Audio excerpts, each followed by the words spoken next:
I got one for you because one of the things that you've talked about a few times is about giving your best. Do you spend a lot of time like building like leadership or captains in your program? Okay, so we have a leadership council and we have mentors. So Yeah. my leadership council, I pick four, two boys, two girls, but then I allow up to six other kids to apply for that position. And then the other coaches will vote on adding to that. So our leadership council, they speak up at our meetings. They after meets, I always do debriefs the next night, and they address different things.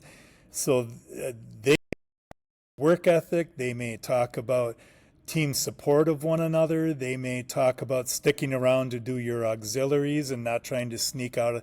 So my leadership council becomes a very valuable thing for me there. My mentor group, we actually organize mentor time. We may talk about handle grades with the workload of what we're doing. We may talk about goal setting. So before our first meet, we're going to talk about how do you set goals. And um, yes, there has to be a certain amount of realism to your goal, but on the other hand, don't sell yourself short. Put out a goal that that you're going to be super proud of if you can actually obtain it. So our mentor groups work on different things like that as well. Um, we don't we don't vote team captains. I used to, and I kind of got away from that because a lot of times the kids that were voted as captains were either great lifters, but not necessarily your leader type kids, or they were the most popular kids. And we talk about leadership all the time. Some of my best leaders are the kids that don't say a whole lot, but my God, if you want to know why they're successful, watch them. And I'll say that to kids, why do you think Aiden is doing so well? Have you watched him? Have you watched his intensity?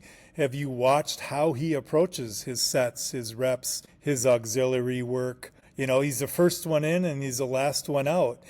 So we tell kids that's leadership. That's something that you guys can look for and watch for as well. But to your whole point, like I said, we really focus on the entire mentality of how you approach everything. We talk about being intentional.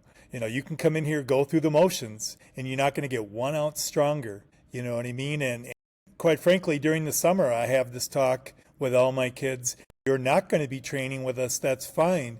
But make sure people who actually know what they're looking at are being honest with you about your form and your technique. I don't want you to go off and spend a summer doing 1,000 reps on the squat and you're pitching forward and your knees are coming in and you know what I mean? You're not doing it correctly. So we spend a whole lot of time talking about being intentional, doing everything we do with a purpose, with a reason, and trying to execute it fully. And then basically from the first week of practice, I ask every veteran, whether they're just a sophomore returning from 1 year, I ask them to help coach their platforms. Hmm. Because I have 12 racks.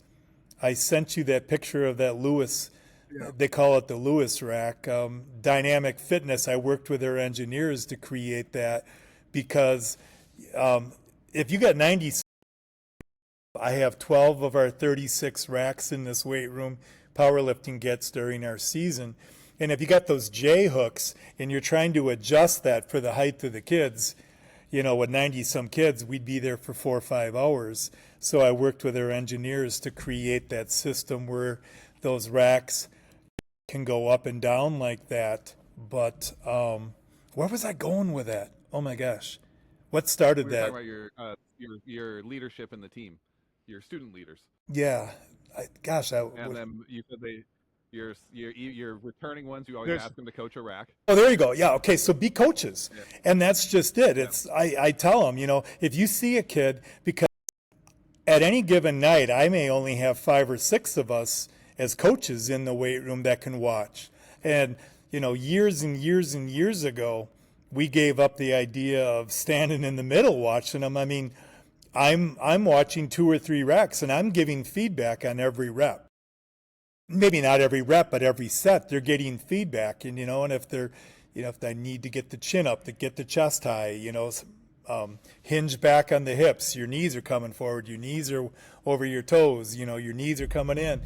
So we have a whole bunch of cues that we work with, but we can't be at every platform for every rep. So I tell kids, now we have to coach them in how do you tell a kid how to do something, so you don't come out sounding like an a-hole. You gotta have a certain way to tell a beginning lifter what they need to do.